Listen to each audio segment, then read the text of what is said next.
So, maayong hapon sa inyo ka ante, langga.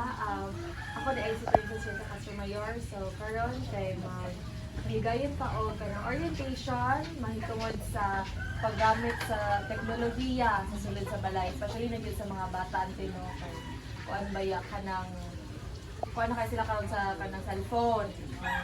So, una ante mo, takas ako sa imong pangalan. Ano sa imong pangalan ante? Asripa siguro.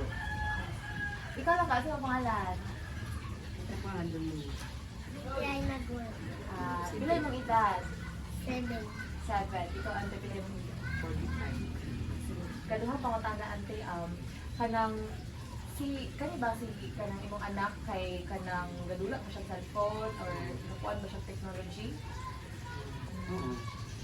So unsa sa gara iyang ginakuan sa cellphone ante?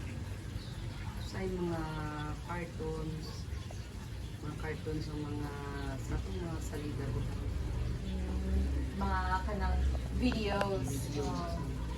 So kanang before ano yung orientation ante nasayod na ba ka kung saon ang pag-control sa mga bata sa paggamit sa technology? Or na kay mga background? Aha. Wala pa. Sige, maayo kay karon. Actually, ang kani orientation is, the title is Smart Use, Safe Home, A Guide to Responsible Technology Use for Children. So, ang technology, no, karon is, grabe na gid ang technology, especially kanang halusa, makita na nato nga na may mga cellphone, mga bata, TV, tanan-tanan, halusa, depend na sa technology. So, mag-discuss ta first sa kaayuhan sa technology. So, ang technology makatabang sa pag-eskwela sa mga bata, makatabang sa atua, sa pang-adlaw-adlaw nato, especially sa pag-communicate sa mga lagyo na mga pamilya, and of course, technology ginapagaan ang atong mga trabaho. Pero, kaning technology, kung mag-isgot ta sa bata, kay kinahanglan siya og limitation. So, kinahanglan nato nga limitahan kay ang mga bata nga masubrahan sa technology, it can result into something na magka-issue siya, especially kung labi na sa ilahang attention span. So, ikaw until, na ba kayo mabantayan sa imuhang anak kung malabian siya o ka ng cellphone? Oo, sabi din sa mga paon na mawalan na siya gana sa puro cellphone na lang iyang natupag. Parang marami na siya way unlimitado, parang na-over na. Na-over na, no? So, muna ato ang likayan karon na kinahanglan equip ta sa mga knowledge and sa na to pag limita sa technologies. So, screen time, ang tawag ng cellphone, cellphone sa mga bata is screen time. So, ang screen time, makakuan siya og pagtulog sa bata or poor sleep, less physical activity, kay labi na gyud usahay mabili na sila sa cellphone, dili na ganahan magdula sa gawas. Difficulty of focusing, and of course, behavioral issue kay usahay kung paano tong mga cellphone, maghilak, magwed na.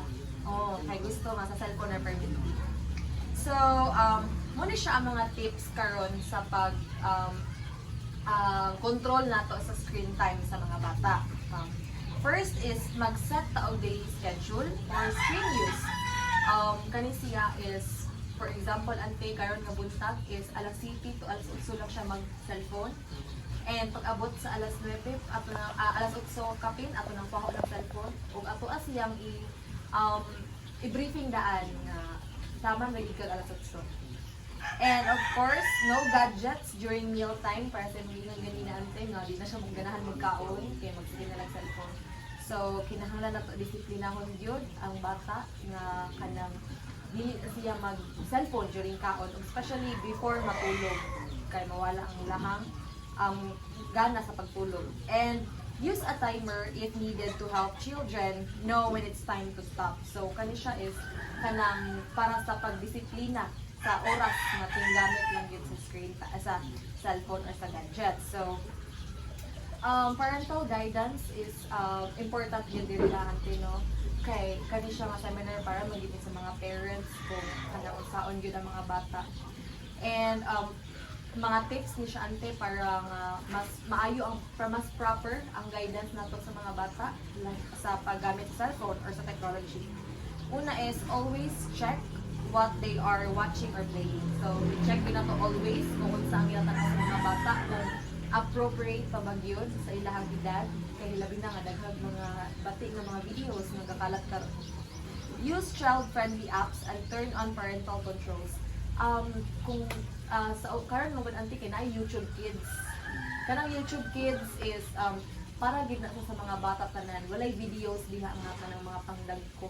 Labi na kanang mga mga bastos ng mga videos. So, kaya YouTube Kids isa na siya ng app nga appropriate gyud para sa mga bata nga hilig maggamit og technology.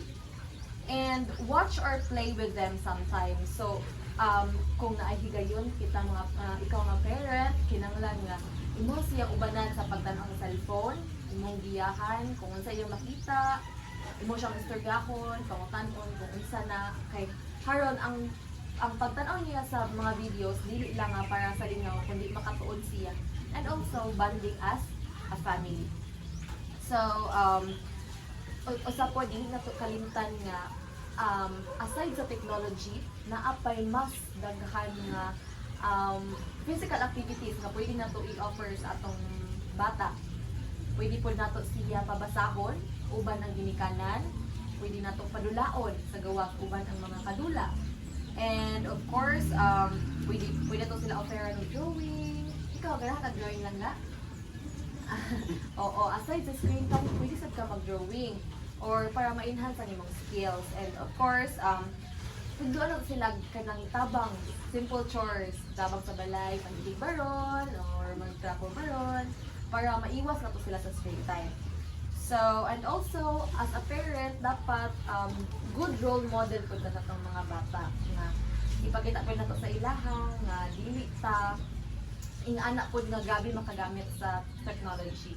Kay, of course, ang mga bata, maayo kini sila nga mga mimics, anything. And, kung nakita nila sa ilahang ginikanan ang ginikanan disiplina, maimbari sa mga bata. So, as a parent, dapat good role model nila. So, maora siguro ko tanan, and sa ulahi, gusto lang naka-remind nga, ang technology is grabe siya ka-useful.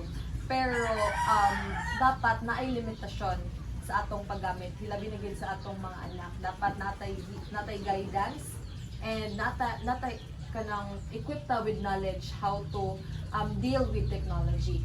Because as adults, it is our job to guide our children as they grow of using technology.